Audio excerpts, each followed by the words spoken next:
Simon Hooper was the referee. He's a bad referee. I don't want to see him ever again. I've said that before, I'm sure. Darren England was the VAR referee, and Dan Cook was the assistant VAR. So there are two guys to make that mistake, right?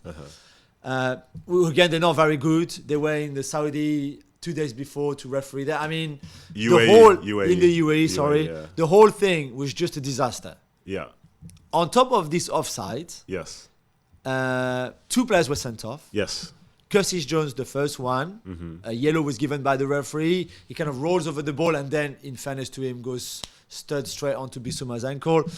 After the referee went to see the screen, the image, and to be fair, what I dislike completely about that is that as Simon Hooper, who already is not very good, is going to the screen, what does he see? A still image of Curtis Jones' foot on Bissouma's ankle, which if you stop it there, of course it's a red every day, and it is a red card. However, I think he should get to the screen and say, okay, show me the action in real time first. So they show Curtis Jones going over the ball, hitting Bissouma. Then he say, okay, show me the slow motion of it, show me the steal, show me different angles. But you should never start with the steal of the end of the move where basically Curtis Jones is onto Bissouma's foot. Interesting. Very interesting. I think I've had both thoughts about this. I think still always makes things look particularly bad. I find that with handballs, with tackles, with things like this. But then also with that Jones tackle, I think if you find the right sort of angle and you show real time as well, also like the still doesn't show the strength, because the strength is the reason why Bissouma's leg was curving a little bit. Yeah. You know, so there was some level of force to it. But yeah, I understand what you're saying. And I'm like that. I'm very, very precious about handballs. Like, no defender's trying to handle a ball. But when you look at stuff in slow motion, it seems like they've had all the time in the world to move their arm away. But realistically, it's like a tenth of a second.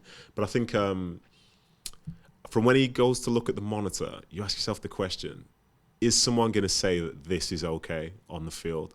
Because if you decide that that isn't a red, then that almost creates a new standard for the way that the game should be carried on from that point. And I think sometimes referees would rather go stronger on a punishment than softer. Yeah.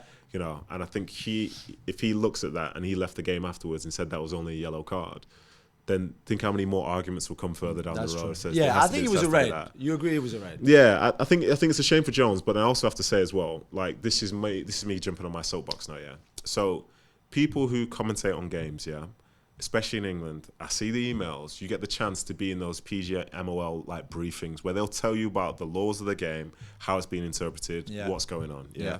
So when they have the microphone for a game, people are watching it with their eyes, they're listening with their ears, and the ears can really dictate sometimes what they see with their eyes as opposed to vice versa. Completely.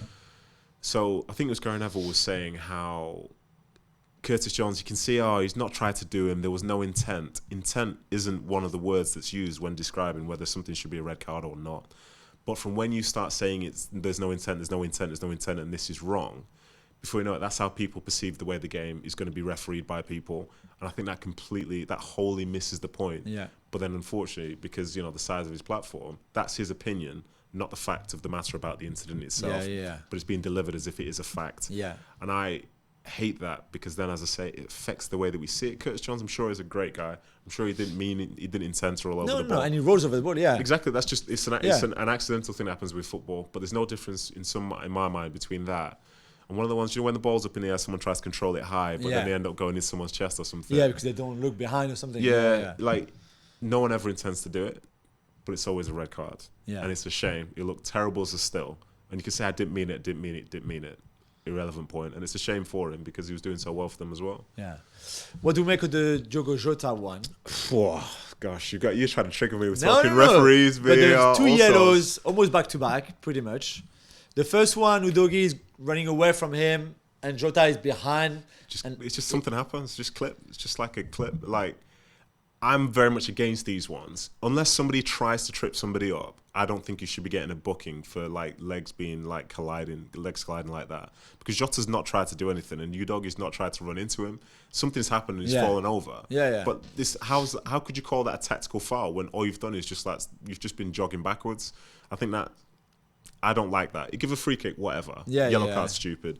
And then the second one, I don't think he touches him much on the second one, I have to be honest. I don't think he does either. I think he tries to go for the tackle, which then puts himself in an awkward situation because Udogi's read the situation very well and known that the tackle was coming. And it's like, are you fouled or did you win a free kick? You know, there are two different ways to see it. Yeah. And Udogi's won a free kick because he knew that Jota was going to make the tackle. And for once that's the case, this is when there's a big difference between playing at home and playing away. Yeah, as well, I A agree. player that's just been booked a minute earlier, that's now putting another tackle in like a minute later with 70, 80,000 people screaming, reminding the referee of said fact. Yeah. Sometimes I think as a referee and as people in general, you think you've seen something, but the reality is maybe you haven't. And the ref would see Udogi on the floor, Jota drop into the floor, hear the uproar, see the players flying over. Yeah. He takes a big personality to say, no, nothing's happened there. Because ultimately, he's probably not seen it as much as he would like to. But what he did see, he's trying to put the clues together to form that opinion, I reckon. Yeah, I agree.